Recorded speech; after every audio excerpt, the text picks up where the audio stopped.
De que autonomia estão falando os críticos da prisão de Maduro? São frases bonitas.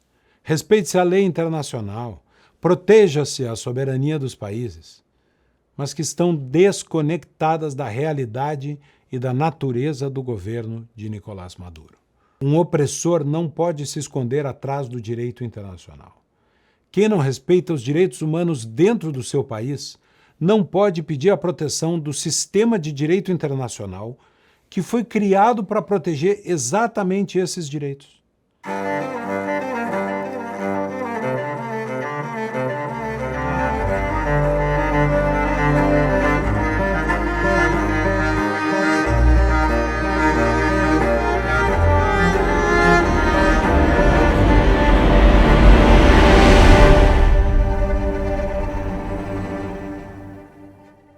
A prisão de Nicolás Maduro é uma excelente notícia para a Venezuela e para o mundo.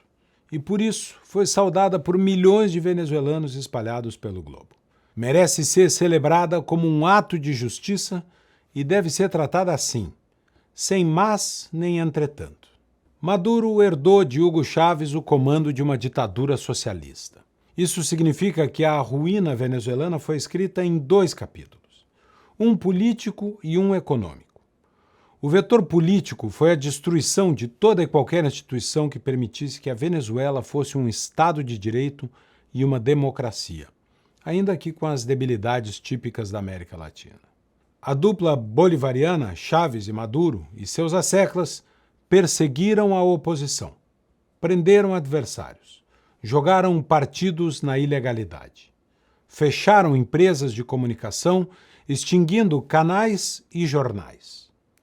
Censuraram abertamente qualquer opinião contrária à sua revolução. Suprimiram manifestações, prendendo pessoas por simplesmente assistirem a um comício da oposição. Levaram milhares de presos políticos às celas do regime.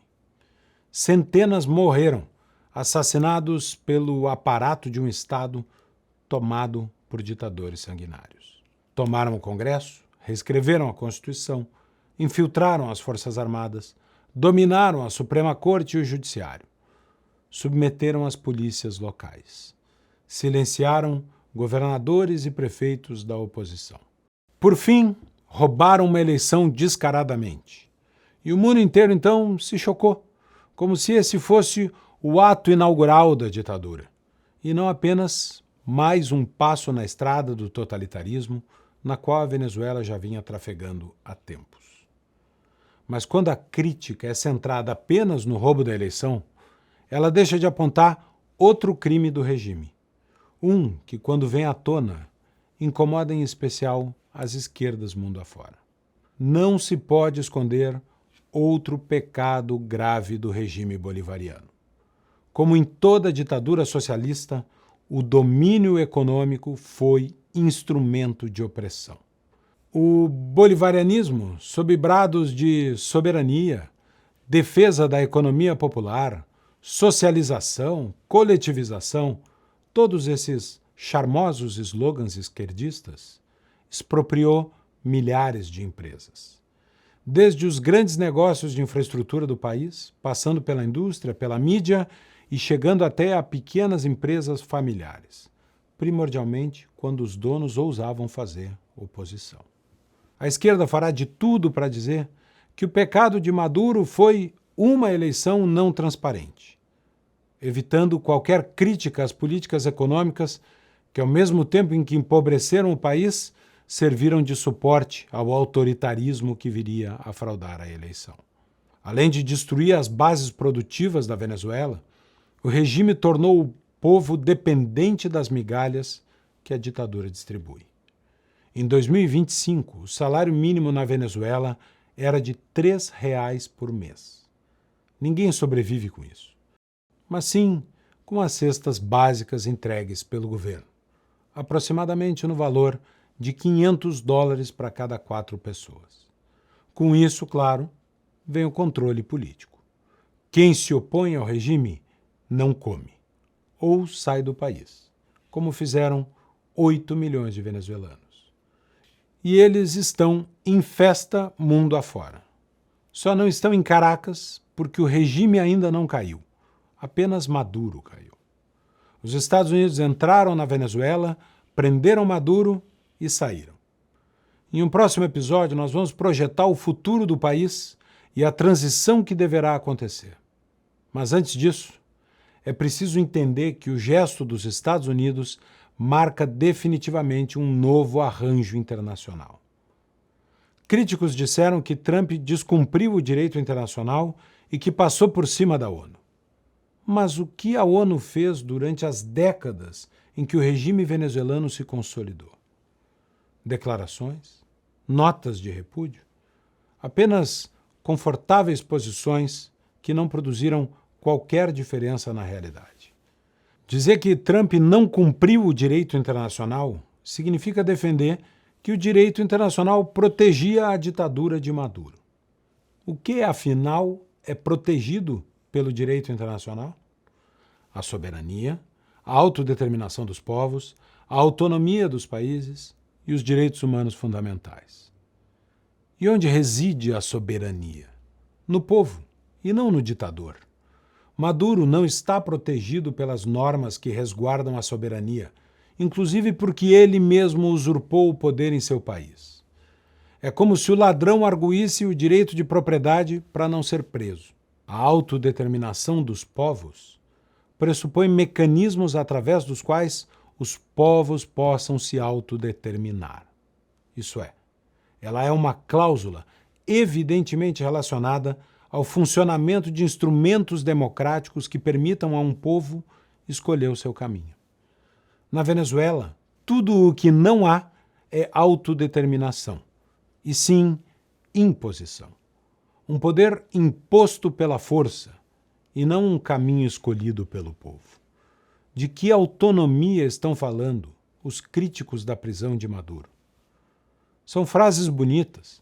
Respeite-se a lei internacional, proteja-se a soberania dos países, mas que estão desconectadas da realidade e da natureza do governo de Nicolás Maduro. Um opressor não pode se esconder atrás do direito internacional. Quem não respeita os direitos humanos dentro do seu país não pode pedir a proteção do sistema de direito internacional que foi criado para proteger exatamente esses direitos. De todo modo, o direito internacional, ainda que protegesse Maduro, é muito diferente do direito interno dos países. Ele é todo baseado em tratados e acordos. Em um país, se um contrato é assinado, um tribunal pode impor o seu cumprimento. No âmbito internacional não é assim. Os tratados, se descumpridos, não são forçados aos países. Pode haver uma sanção aqui ou acolá, mas nada de caráter impositivo. Sendo um grande acordo, ele só tem valor quando todos os que fazem parte dele estão dispostos a cumpri-lo. E é isso que está mudando. Desde o fim da Segunda Guerra Mundial, estabeleceu-se uma ordem internacional liberal, que, como definiu Edmund Fawcett, é baseada no comércio em vez da guerra e no tratado em vez da força. Esta é a ideia que sustentou o multilateralismo. O que estamos vendo é o declínio da ordem internacional liberal. Isso porque um acordo de cavalheiros só vale quando todo mundo decide cumprir junto. E o momento geopolítico do mundo é outro. China e Rússia não são democracias liberais que atuam no cenário internacional da mesma forma como as potências ocidentais. A Europa, debilitada, abdicou de qualquer protagonismo e deixou os americanos isolados. E agora os Estados Unidos cansaram de jogar sozinhos. O mundo não é mais plano, ele é tripolar. Estados Unidos, Rússia e China estão redividindo o mundo, como na Conferência de Yalta, Churchill, Stalin e Roosevelt dividiram o mundo depois da Segunda Guerra. A Rússia tomou 2 regiões da Ucrânia. A China domina Taiwan. Os Estados Unidos estão agora reafirmando a sua hegemonia no hemisfério ocidental.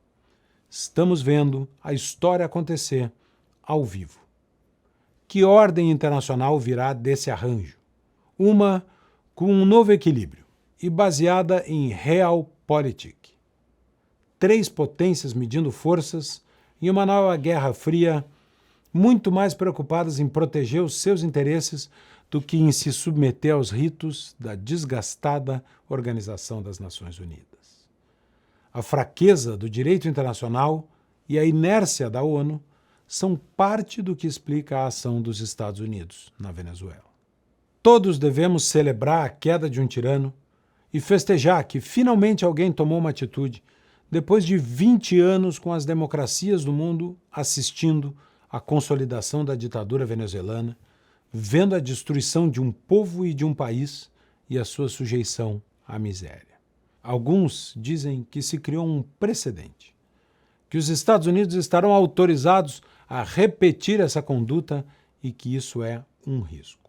Mas, se o precedente é que uma ditadura sanguinária pode ser deposta, que um governo não eleito que prende, tortura, censura e mata pode cair a qualquer momento, que o seu líder irá a julgamento e que a ordem internacional não tolerará tal regime na América Latina, parece ser um bom precedente. Oye, el dictador cayó, finalmente, estamos libres, viva Venezuela libre!